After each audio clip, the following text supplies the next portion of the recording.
Now this is the All Saints Church, and you can notice that there is actually a little lantern in the tower just on the top there. Now that would have been lit at all times back in the days. Of course, York was surrounded by forest, and so that lantern would have acted as a kind of beacon to guide people into the city at night. Of course, when they were travelling back, they would have been able to find their way in the dark to the centre of town. So down on the left-hand side, where the Cafe Nero is Coppergate. Now Coppergate is our very famous Viking street. Coppergate actually means Coppergate, which means the street of the cups and plates. It's where the Jorvik. Yeah, we missed that. Yeah. Definitely worth a trip if you have time. You can get a great Viking experience. They kind of do like a little street that you can walk down, and it feels like you're in Viking York. So on the left-hand side here, past Mo the Barber's, you will see a pub called the Blue Boar. Now this pub is very, very famous for being the place where Dick Turpin's body was taken. Of course, Dick Turpin, the very famous highwayman, he was captured here in York. He was executed on the racecourse, and his body was actually stolen by the locals, and it was paraded around the town. And they took him to the Blue Boar, this pub here, and they propped him up, sat him down, and you could pay 1 guinea to have a pint with a dead Dick Turpin. So we are now on Clifford Street at the moment. Now this is named after Clifford's Tower, which you'll see on the left-hand side, just as we swing around the corner. Now Clifford's Tower, we believe it was named after a man called Roger de Clifford, who was actually hanged from the tower itself. Or it could have been named after the Clifford family. They were quite prominent people here in York. They did lots and lots of renovations to the city, put lots of money into several buildings, and so it would make sense if the tower was of course named after them. So of course, Clifford's Tower, you can see that lovely mound there on the left-hand side. So we'll be stopped here for just a moment. If you're looking for the York Castle Museum, it is just behind Clifford's Tower on the left-hand side. It's kind of our museum of everyday life, Victorian life specifically. There is an old Victorian street. We can still see the old shop fronts when you walk down it. And they've got lots of things like artifacts such as furniture and clothes from the Victorian times there as well. So it's definitely worth having a walk around. We've also got the Magistrates Court. On the left point, they were able to trace the letter all the way back here to York, and so that is where he was captured.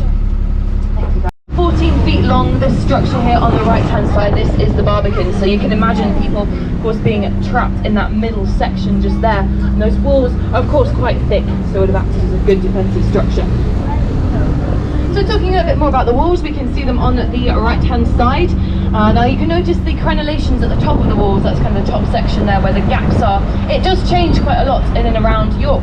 Now this example that we're seeing here is Victorian. The Victorians were quite romantic. They liked everything to look sort of Camelot-esque and medieval and old, and they decided that what they would do was kind of change the style of the walls here to these quite large crenellations on the top to make it look sort of old as they wanted it to. But they accused of, but of course you would probably be drowned anyway, and if you floated you were of course guilty and you'd be taken away to whatever nasty punishment awaited you. So on the right hand side you can see Bale Hill. It's this kind of little structure here on the end of the street.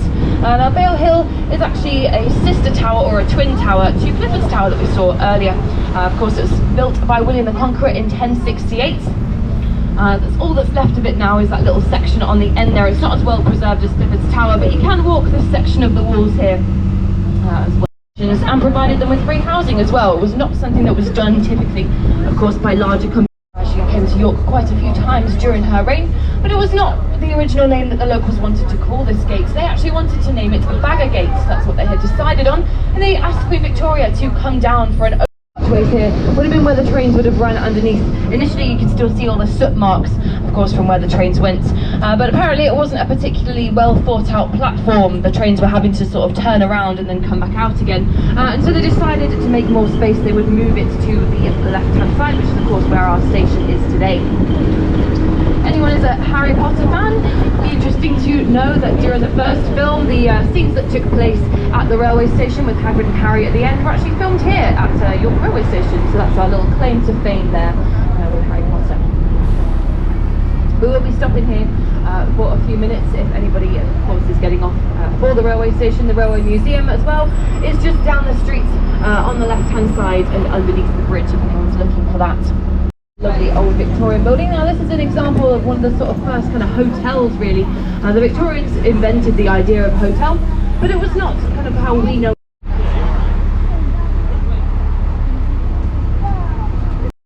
She's from the area. She grew up in Heworth, which is a little village on the outskirts of York, and she moved into the city centre during her acting career. She would have lived in one of these houses here. And they discovered the remains of a burial shrine. It was a shrine dedicated to the Emperor Septimius Severus. He was quite a popular emperor. He was the first African to become a Roman emperor. It's a really nice place to walk around. It was a botanical gardens that was actually created for Queen Victoria on one of her visits here to York. But of course, as I say, it's a very nice place these days to have a wander around. There are several buildings of interest that actually sit in the grounds. There's St Leonard's Hospice, which would have acted as a place for travellers to stay when they came to the building. So what's left of it now, of course, be on the left-hand side. We also get a great view of Minster in front of the bus just here.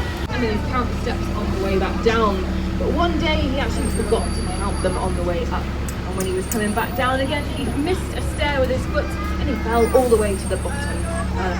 So it is definitely worth walking around Minster. If you do go in, ask them more about those stories. You can see the heart there as well, just in front of the bus. I'll just stop this ambulance a moment. It has lots of buildings here in York. Apparently there's a ghost of a grey lady that wanders around at night, but apparently the cast members say that it's lucky if you see her, it means you're going to have good luck for your show. The defensive wall around the abbey protected against the Scots who kept threatening the second city. It also stopped locals from staying on the lumps plotted up to the side. The wall was the largest abbey fortification in the country. As we move across the junction into Gillygate, originally called St Giles Gate, on the right-hand side of the bus, just above the shop windows, you will see a black lamp on the wall. Look behind the lamp and you can see a small white cat. You'll see lots of these cats all over the city's buildings. Originally put there as good luck charms in Victorian times, later they became a trademark of a local architect called Tom Adams. These cats have become a feature all over the city.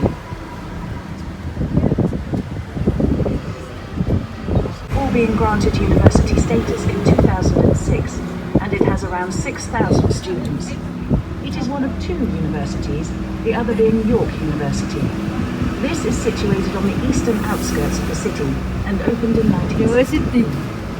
York University has 18,000 students and is regularly voted into the top 15 You can still see the defensive moat at the foot of the walls. This once would have been full of filthy water and rotted waste. Behind the wall, to the right, you can see York Minster, or to give it its proper title, the Cathedral and Metropolitical Church of St Peter in York. It was thought to be introduced as a selling feature for what was the design shop next door.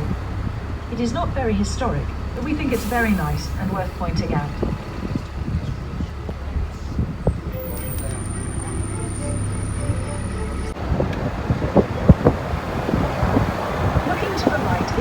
Supermarket. In the 1980s, when this was being built, workmen unearthed hundreds of skeletons here.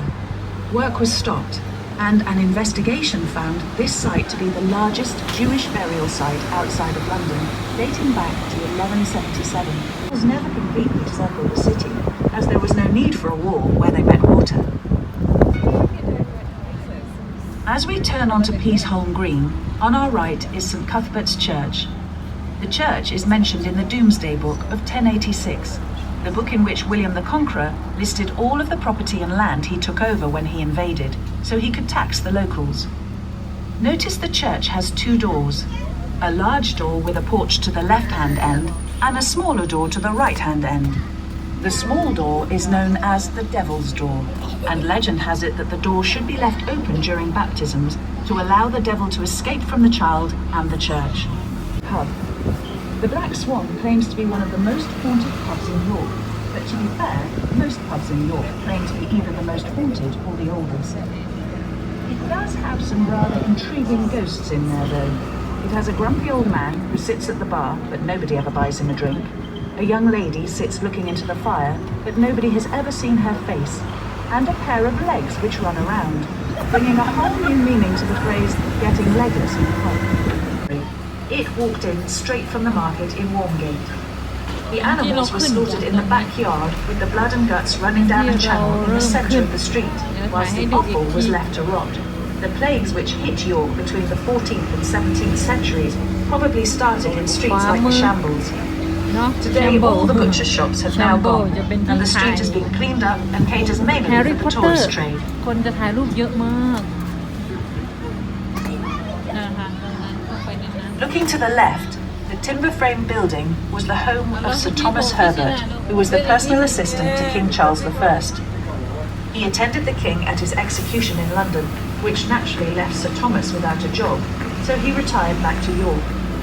It is said that the king gave Sir Thomas his pocket watch, the first recorded example of somebody being given a watch on their retirement.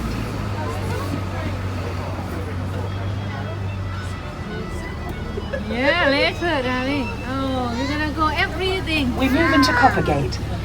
It doesn't get its name from the metal copper as you might think, but from cupra, the Norse word for cup maker. It was when the new Coppergate shopping precinct was being built in the late 1970s and early 1980s that over 40,000 fines from the Hey, Viking Christina, you missed that. You need to go there. Yeah, we can go in there later. What was found here was so important that it even changed the way we teach about Vikings in the national school curriculum.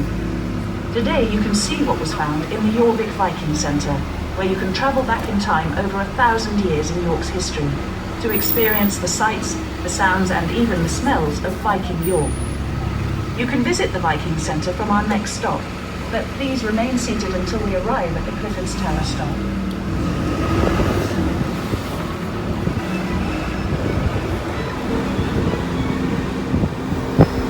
As we move into a relatively modern street, Clifford Street, on the right, the York Dungeon is housed in the grand old Victorian Institute of Learning. It tells the grisly side of York's history, recalling tales of torture and misery, and stories of characters such as Dick Turpin and Guy Fawkes.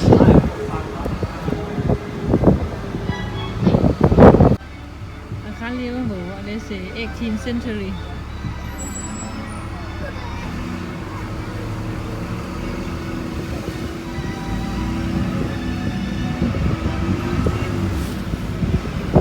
On the left is St George's Roman Catholic Church, which was built in 1850 for the Irish settlers and was founded during the Irish potato famine.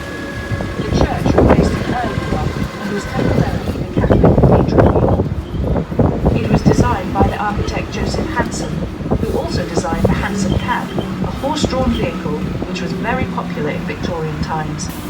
An example of a Hanson cab can be seen in the Castle Museum. We move into Warmgate. This street was originally called Warmgate, possibly named after a female Viking warrior named Warber. It is one of York's oldest streets, following the line of the ancient Roman road to the east.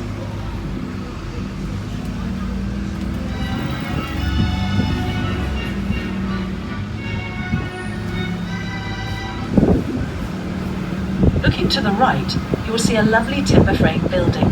This is called Balmoral House and dates back to about 1400.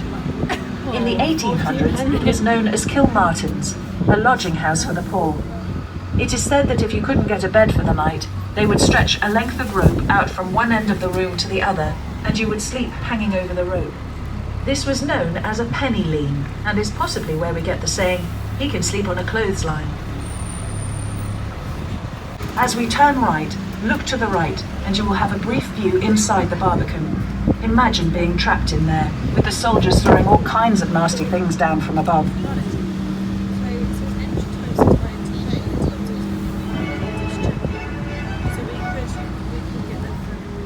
In 1828, the city's cattle market was relocated to this area.